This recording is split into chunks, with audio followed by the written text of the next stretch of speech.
Bismillahirrahmanirrahim. Jika Anda seorang muslim muslimah, maka Anda punya kewajiban mendengarkan nasihat ini. Dan hari ini insya Allah kita akan mengkaji satu kajian penting berkaitan dengan mengenal Allah di era digital. Assalamualaikum warahmatullahi wabarakatuh.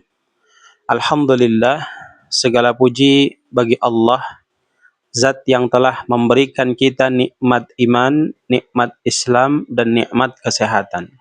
Salawat serta salam semoga tercurah limpahkan kepada Nabi besar Muhammad sallallahu alaihi wasallam, pembawa cahaya bagi umatnya, kedamaian di tengah kegelapan jahiliyah, beserta keluarga, sahabat, dan umatnya yang setia hingga akhir zaman.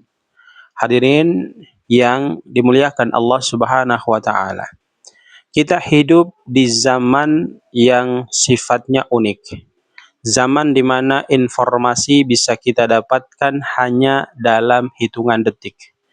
Namun, paradoksnya, semakin banyak informasi yang kita terima, semakin sedikit ketenangan yang kita rasakan. Notifikasi smartphone berbunyi terus-menerus.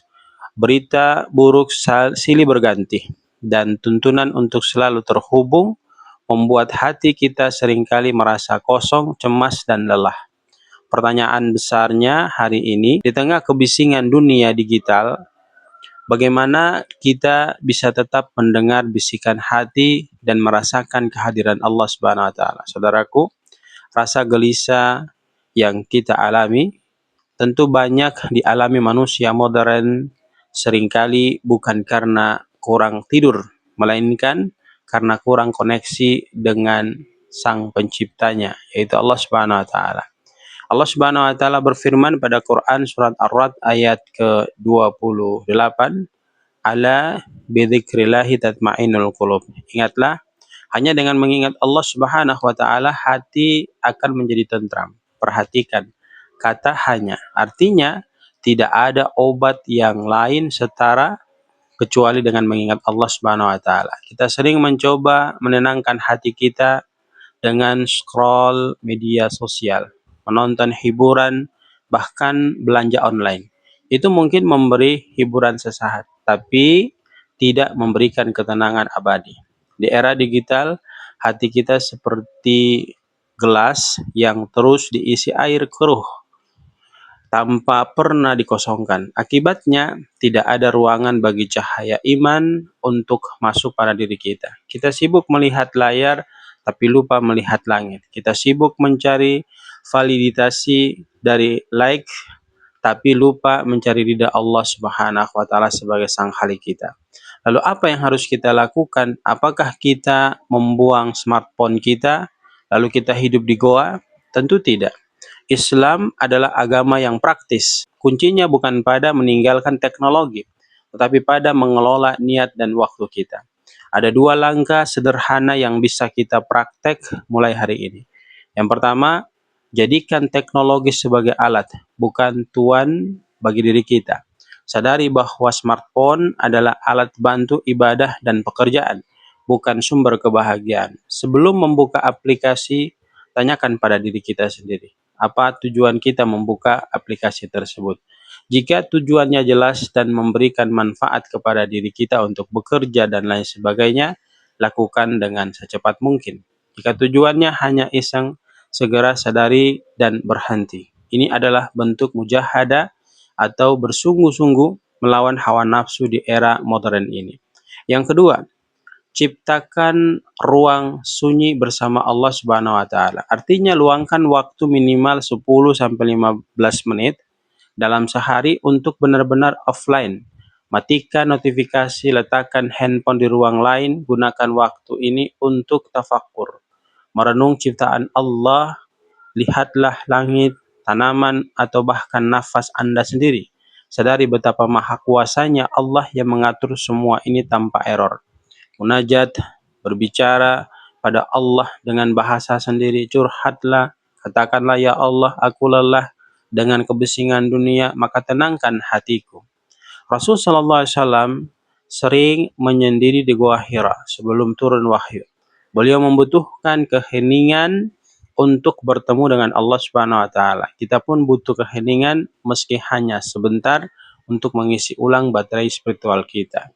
Lalu jamaah yang sama dirahmati dan dimuliakan Allah, poin yang ketiga, mengenal melalui Asmaul Husna. Artinya, untuk memperkuat koneksi tersebut, mari kita kenali Allah melalui dua namanya yang indah. Yang pertama, Assalam, Maha memberi kedamaian. Allah adalah sumber damai. Ketika kita merasa kacau, kembalilah kepada Allah. Damai sejati tidak datang dari kondisi luar yang sempurna, tapi dari keyakinan bahwa Allah sedang mengurus urusan kita. Yang kedua, Al-Mu'min, Maha memberi rasa aman. Di dunia yang penuh ketidakpastian dan hoaks ini, Allah adalah satu-satunya tempat bergantung yang pasti. Dengan beriman kepadanya, kita memiliki security system terbaik. Kita tidak perlu takut akan masa depan kita, karena masa depan itu adalah di tangan Allah Subhanahu wa taala. Ketika kita menyadari bahwa Allah itu As-Salam, Allah itu Al-Mu'min, maka genggaman kita pada dunia akan melonggar. Kita tidak lagi panik jika trending topik berubah atau jika opini orang berubah, karena sandaran kita hanya kepada Allah Subhanahu wa taala. Hadirin yang berbahagia. Sebagai penutup, mari kita buat komitmen kecil untuk 24 jam ke depan. 1. Puasa notifikasi. Matikan notifikasi media sosial selama waktu sholat dan 1 jam sebelum kita tidur. Kedua, 1 halaman tadabur. Artinya baca 1 halaman Al-Quran bukan untuk target khatam, tetapi untuk direnungkan maknanya. Tanyakan apa pesan Allah untuk saya pada ayat yang saya baca tadi. Yang ketiga, doa pagi dan petang. Istiqomahkan zikir pagi dan petang sebagai perisai hati dari gangguan jin dan manusia, termasuk gangguan digital. Semoga Allah menjadikan kita hamba-hambanya yang cerdas, menggunakan teknologi, namun tetap lembut hatinya karena senantiasa mengingat Allah. Semoga kita menemukan ketenangan sejati bukan di layar kaca, tapi di dalam sujud kita kepada Sang Pemilik langit dan bumi, yakni Allah Subhanahu wa taala. Mari kita akhiri percakapan nasihat ini dengan berdoa bersama-sama. Ya Allah, tenangkan hati kami yang gelisah. Jadikan teknologi yang kami gunakan sebagai sarana kebaikan bagi kami, bukan penghalang kami kepadamu. Ampuni dosa-dosa kami, dan pertemukan kami dengan cintamu di dunia dan akhirat. Amin ya rabbal alamin. Hadirin yang sama dirahmati dan dimuliakan Allah, setelah Anda mendengar video ini, tugas Anda adalah men-share kebaikan ini kepada saudara-saudara kita yang belum mereka pahami, agar mereka mendapatkan pemahaman sebagaimana kita mendapatkan pemahaman dari video ini. Dan semoga share kebaikan yang kita lakukan mendatangkan pahala jahiliyah buat diri kita.